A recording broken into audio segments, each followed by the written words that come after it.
আমার মনে হয় জনপ্রশাসন মন্ত্রণালয়ের মানে ইতিহাসে এটা একটা সবচেয়ে বড় পদোন্নতি, বিশেষ করে ইউপিওদের মধ্য থেকে। আপনাদের এই পদোন্নতিতে আমি নিজেও গর্বিত এবং আনন্দিত।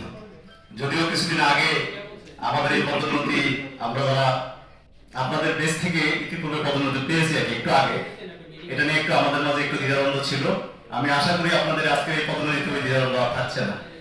তো আপনাদের সর্বাঙ্গীন মঙ্গল কামনা করতেছি এবং পাশাপাশি জনপ্রশাসন মন্ত্রণালয়ে আমাদের যারা জুনিয়র সহকর্মী রয়েছেন তাদেরকেও আমি আমার চাকরি জীবনের অভিজ্ঞতা থেকে বলবো, আমরা যেখানে যে জায়গায় কাজ করি না কেন আমাদের প্রাথমিক কাজটা যেন আমরা সুষ্ঠু এবং সুন্দরভাবে সম্পাদন করি এবং আমাদের দায়িত্বের জায়গা থেকে যেন আমরা আমাদের কাজটা সঠিকভাবে পালন করি।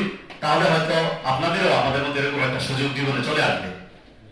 আর পরিশেষে আমি জনপ্রশাসন পরিবারের সকলকে, বিশেষ করে আজকে আমাদের মহারাজ এবং জনপ্রশাসন পরিবারের যে কল্যাণ সমিতি, সেই সমিতির সম্মানিত সেক্রেটারি মহোদয় এবং সম্মানিত সভাপতি এবং আপনাদের সকল উপস্থিতিতে আপনারা আমাদেরকে যেভাবে